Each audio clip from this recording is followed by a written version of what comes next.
OBC को आरक्षण नहीं है।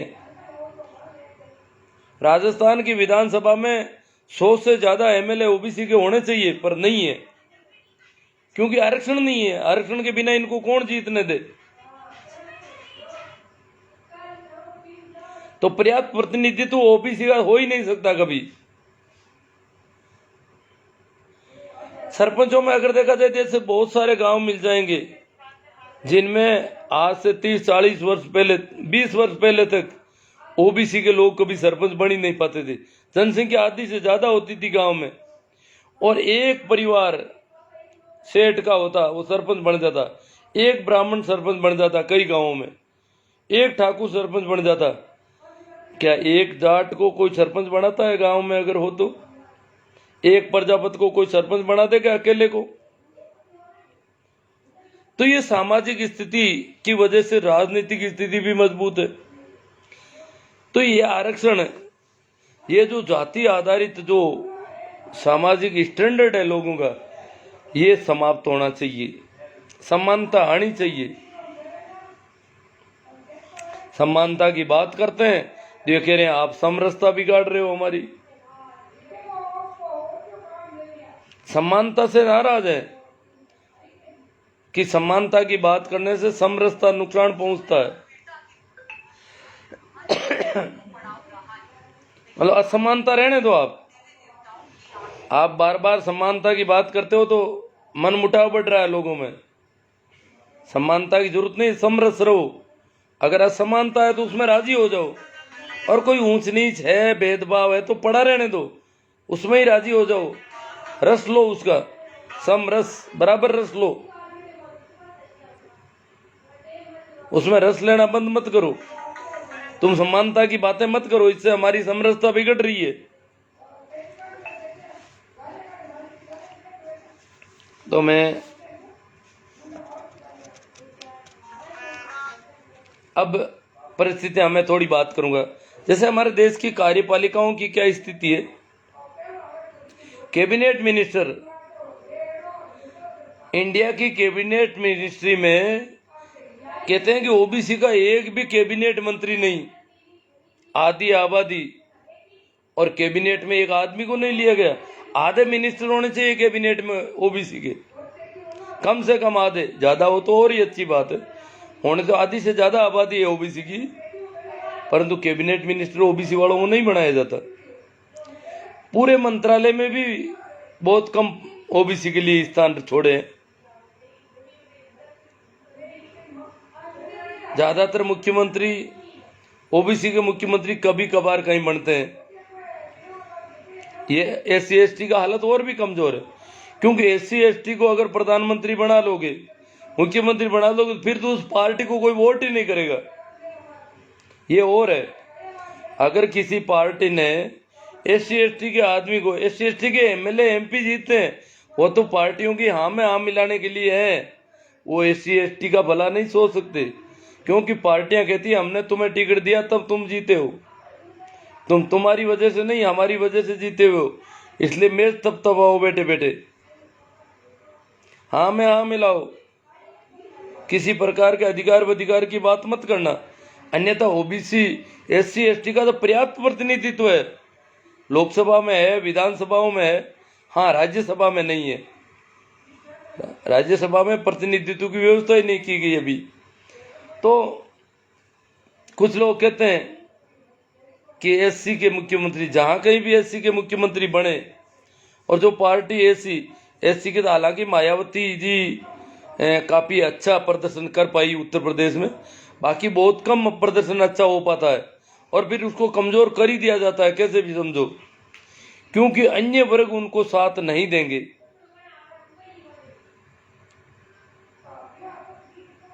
मेतरानी भी पड़ोस की मेतरानी को ऊंचा उठने नहीं देना चाहती। हाँ, राजरानी को चाहे कितनी ऊंची उड़ जाए, मेतरानी को कोई तकलीफ नहीं, पर पड़ोस की मेतरानी अगर थोड़ी ऊंची उठ गई तो उसकी खाना पीना हराम हो जाता है।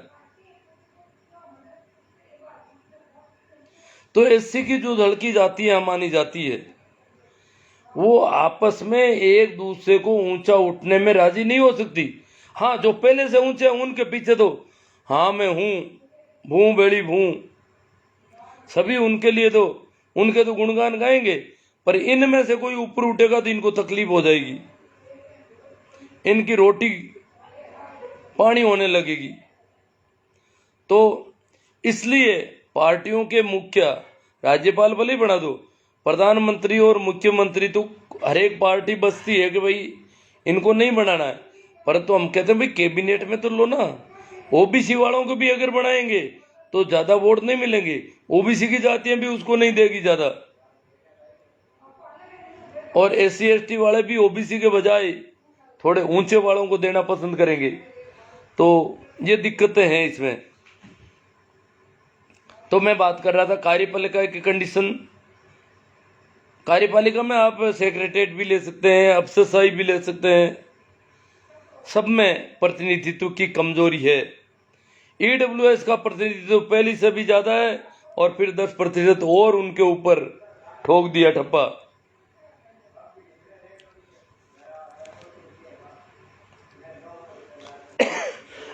दूसरा है व्यवस्थापिका।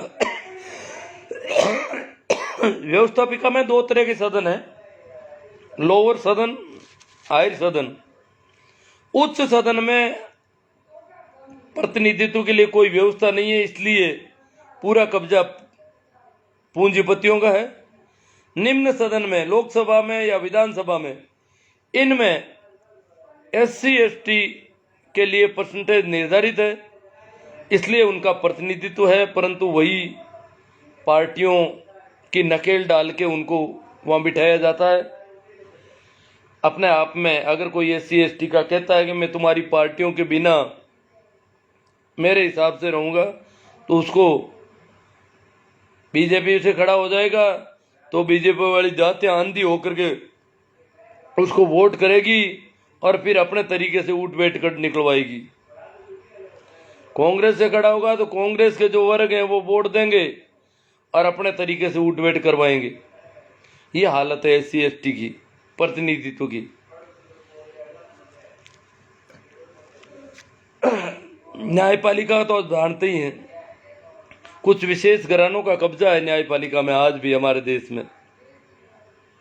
इससे ज्यादा बुरी हालत क्या हो सकती है? क्या न्याय करना सिर्फ वही लोग जानते हैं? संविधान के हिसाब से न्याय करना दूसरे लोग नहीं कर सकते, परंतु कुछ विशेष घराने हैं उनका कब्जा है। वहां तो कोई कंपटीशन टेस्ट भी नहीं है, सीधा सीधा 10 साल का अनुभव होना चाहिए।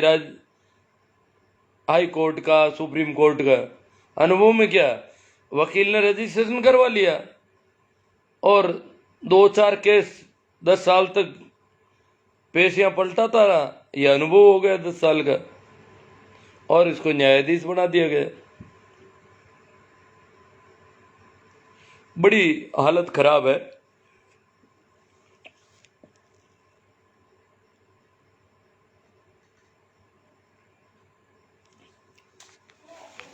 जाति के आधार पर अयोग्य लोगों को अगर बिठाया जाता है तो ठीक नहीं है। हमारे संवैधानिक आरक्षण में योग्यता कंपलसरी रखी गई है। ये जो सारे मेटेरियल आ रहे हैं ना, -% वाला वो बन गया और वो ये हुए, ये सारे आईटी सेल की करामात है। आईटी सेल अपने तरीके से बात कर रही है।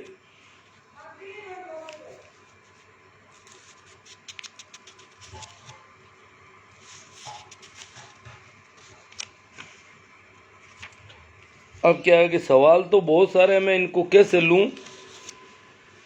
आज इतना ही पर्याप्त है मेरे हिसाब से। बाकी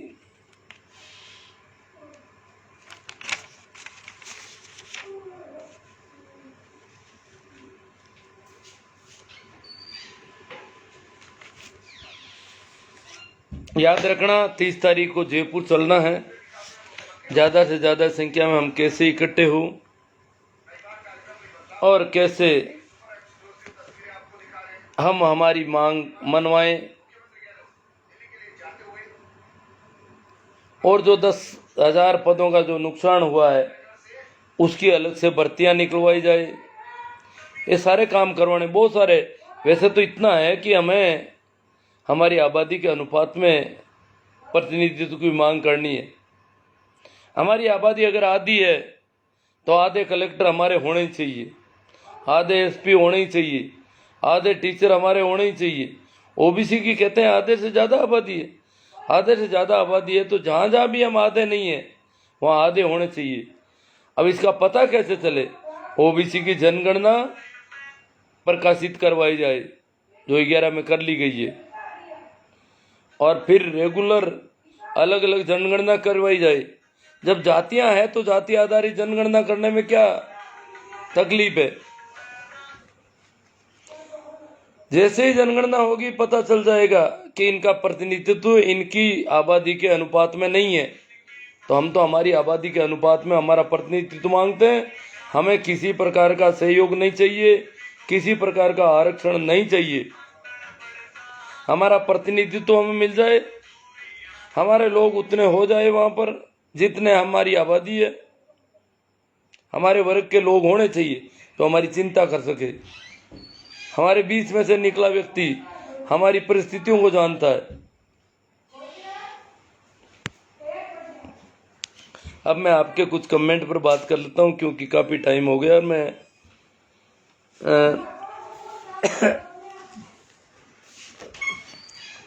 हाँ, तो CR जाट लोहाउट से, जगदीश जी मूलवा, लक्ष्मण जी, ओम प्रकाश जी मेघवाल, शोभा राम जी कुड़कुड़िया, मैं राम जी फूलबगर, खेरा जी खाती नागौर से, भागीरथ राम जी कीटाला।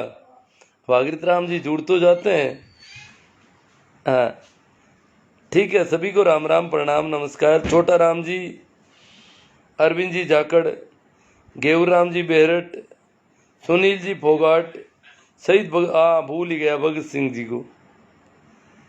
आज शहीद भगत सिंह की जयंती है और भगत सिंह जी पर कुछ बातें करना तो चाहता था पर अब नहीं कर पाऊंगा मैं।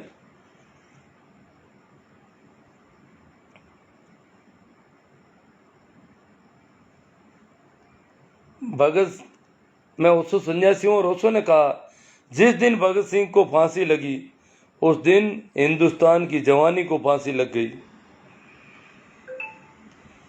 तो हिंदुस्तान की जवानी कमजोर हो गई। उस दिन के बाद में जवानी जवानी नहीं रही।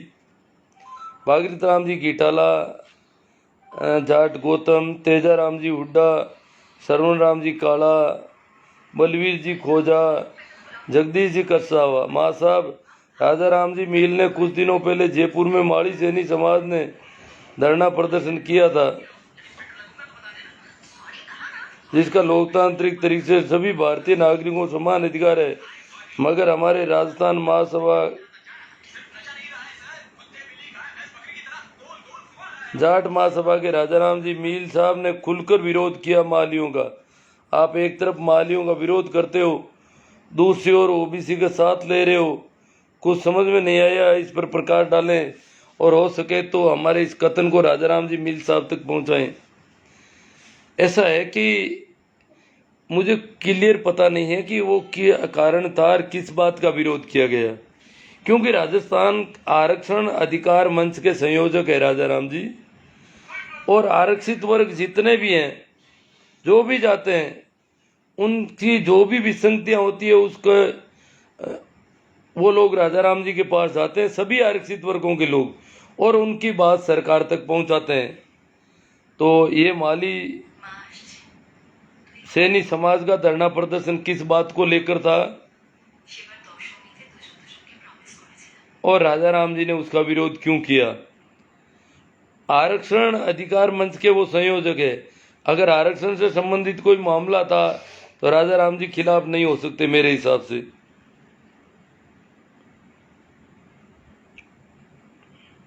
ये बात पूरी तरह से मुझे जब तक पता नहीं हो तब तक मैं नहीं कह सकता इसके बारे में कुछ भी।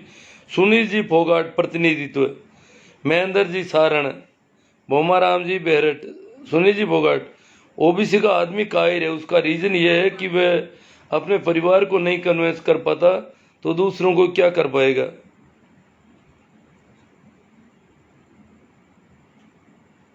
सूर्यवीर राजमाली वो कह रहे हैं आर्मी जिंदाबाद। अब देखो कुछ लोग कह रहे हैं कि आप आर्मी के खिलाफ कर रहे हो, आर्मी का 12.5% आर्मी को मिलेगा, परंतु वो पूरा का पूरा ओबीसी के युवकों का नहीं खाया जाना चाहिए। ओबीसी की महिलाओं को कोई दिक्कत नहीं हो रही है, ओबीसी पुरुषों का आरक्षण आर्मी और उत्कृष्ट सैनिकों में काउंट किया जा रहा है। आरक्षण में आरक्षण, ये बहुत बड़ी गड़बड़ है। सुनील फोगाट, गुरुजी आप किस विषय पर है? सीधा सीधा बोलो ना। अब पता नहीं मैंने क्या तिरछा बोल दिया। एमएल लोहिया, ईडब्ल्यूएस वर्ग जो सदियों से आरक्षण का स्वाद ले रहे हैं, राजीव जी चौधरी, दौलाराम जी देवासी कोड का, सुनील जी फोगाट। जब जाट आरक्षण आंदोलन का मैकेनिक था 98 में, काशीराम जी को हम एयरपोर्ट पर लेकर आए थे, तब एक रिपोर्टर ने पूछा था कि आप जाट आरक्षण आंदोलन में क्यों आए हो। देखो सुनील जी फोगाट बहुत अच्छी बात कहना चाहते हैं। 98 में जब जाट आरक्षण आंदोलन चला था, जाट वो कौम है जो ओबीसी के अन्य जातियों के समकक्ष है, वैसे ही उनमें नाता पड़ता है, वैसे ही मृत्यु बोझ है, वैसे ही पिछड़ापन है, बराबर स्टैंडर्ड की जाती है। और उसको पिछड़ा वर्ग आयोग ने पता नहीं कैसे रिपोर्ट दी कि जाट जो है मंडल आयोग की सिफारिशों में जाटों को आरक्षण नहीं मिला। तो बाद में जाटों ने अपनी मांग रखी। कहने में तो ये कहते हैं कि हमारे जो राजनेता थे उनके पास जब गए, उनसे जब पूछा गया तो वो कहने लगे हम तो आरक्षण के खिलाफ है साहब, क्योंकि जाटों को बहुत भर दिया गया पहले ही कि आरक्षण खराब है, अनुसूचित जाति वाले गलत फायदा उठा रहे हैं। इसलिए जाट तो वैसे हो गए कि हम तो इस चीज के खिलाफ हैं। कहा जाता है कि भाई नाथुराम जी मिर्दा और नटवर सिंह जी वगैरह, इन्होंने स्पष्ट इनकार कर दिया हम तो आरक्षण के खिलाफ हैं। और यही वजह रही कि जाट जो है आरक्षण से बाहर आ गई। 98 में ज्ञान प्रकाश जी पिलानिया, राजाराम जी मील, विजय पूनिया भाई साहब, इन लोगों के अथक प्रयासों से आरक्षण मिला। तो सुनील जी फोगाट कहते हैं 98 में जब जाट आरक्षण आंदोलन का मैकेनिक था, काशीराम जी को हम एयरपोर्ट पर लेकर आए थे, तब एक रिपोर्टर ने पूछा था कि आप जाट आरक्षण आंदोलन में क्यों आए हो। और कब काशीराम जी ने कहा था कि जब आरक्षण खत्म करेंगे, कभी मेरी ओबीसी के भाई और विशेष करके बड़े भाई जाट हमारा आरक्षण ही सुरक्षा करेगा, आरक्षण की सुरक्षा करेंगे। हाँ काशीराम जी ने क्या कहा रिपोर्टर को कि सरकारें आरक्षण को खत्म करना चाहेगी, प्रतिनिधित्व देना नहीं चाहेगी। उस समय ओबीसी के भाई हिम्मत करेंगे तो सरकारों से जूझ पड़ेंगे और सरकारों से अपना हक ले लेंगे। इसलिए मैं इनके साथ हूं और विशेषकर जाट लोग इस लड़ाई को मजबूती के साथ लड़ेंगे और आरक्षण को खत्म नहीं होने देंगे। अब क्या करें, असंवैधानिक तरीके का आरक्षण ईडब्ल्यूएस को दे दिया गया। आर्थिक आधार पर, आरक्षण में कोई आर्थिक आधार होना ही नहीं चाहिए। ये कोई गरीबी हटाओ योजना थोड़ी है, ये धन लाभ के लिए नहीं है, ये वंचित वर्गों के प्रतिनिधित्व का मामला है जो सामाजिक और शैक्षणिक दृष्टि से पिछड़े वर्ग हैं। तो उन्होंने कहा कि जाट हमारी सुरक्षा करेंगे लक्ष्य के, लेकिन आज वे स्थिति नहीं रही। मैं मानता हूं कि ओबीसी का आदमी कायरर व अपने आरक्षण की सुरक्षा नहीं कर सकता, SC ST और मिनट की क्या सुरक्षा करेगा। जो लोग कहते हैं कि हमें मुख्यमंत्री बनाओ, वो किसे कहते हैं? राम जी सही कहते थे। रामस्वरूप जी चौधरी, बजरंग लाल जी सीला, मनीराम जी जानी, प्रेम सिंह जी सियाग, भूतपूर्व सैनिकों के लिए अलग से कोटा। अजी कोटा अलग से है भूतपूर्व सैनिकों का, परंतु वो वर्टिकल होना चाहिए, हर जाति वर्ग से उसके पद निकलने चाहिए। सोन जी गुरलिया, महेंद्र जी कारेल, जागो ओबीसी जागो, रघुवीर जी गोरछिया जाड़ीसरा से नागौर, गुरुजी निंदा से घबराकर अपना लक्ष्य मत छोड़ना, लोगों को जागरूक करते रहो। रघुवीर जी गोरछिया झाड़ीसरा से, आप सत्य के साथ और सत्य कहते हो। प्रेम सुख जी, नमो बुद्धाय। दूसरों का प्रतिनिधित्व भीख, और जो भिखारी 50% से भी नहीं दाबते वो खुद आरक्षण को गलत मान बता रहे हैं। रामकरण जी पूनिया रोहिणी, बजरंग जी शीला आरक्षण का विरोध बहुत ही करते हैं, ईडब्ल्यूएस का कोई विरोध नहीं करता। बजरंग जी शीला, ओबीसी SC ST के लोगों को एक नहीं होंगे तब तक कुछ नहीं होने वाला है। जय कड़वासरा, गुरु जी उबासी आवे चाय पी लो। अजी चाय तो मैं पीता ही नहीं हूँ, वैसे यूं ही आ रही है उबासी वगैरह तो। ML लोहिया, चाय तो मैं कभी कभार कोई पीता हूँ, बाकी नियमित रूप से कभी नहीं पीता, और विशेषकर घर पर पीता ही नहीं हूँ। ML लोहिया, वर्तमान समय में हमारे देश का चौथा स्तंभ बहुत कमजोर है, जिसका खामियाजा देश की आम जनता को भुगतना पड़ रहा है। जगदीश जी भाकल, हाँ राम राम, सभी को राम राम। भगवान राम जी मेघवाल, देवीलाल जी चौधरी, आप शामिल हो रहे हो क्या सर? हाँ जरूर, मैं क्यों नहीं शामिल हो रहा हूँ। मैंने टिकट तो करवाया है पर अभी वेटिंग में चल रहा है।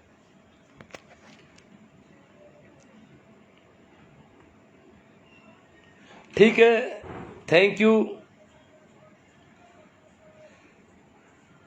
इसको ज़्यादा से ज़्यादा बड़े ग्रुपों में शेयर करने का प्रयास करें, और इसके साथ साथ मेरे YouTube चैनल का भी ध्यान रखें, उसमें ये सारे वीडियो मैं डालने का प्रयास करता रहता हूँ। धन्यवाद, आभार।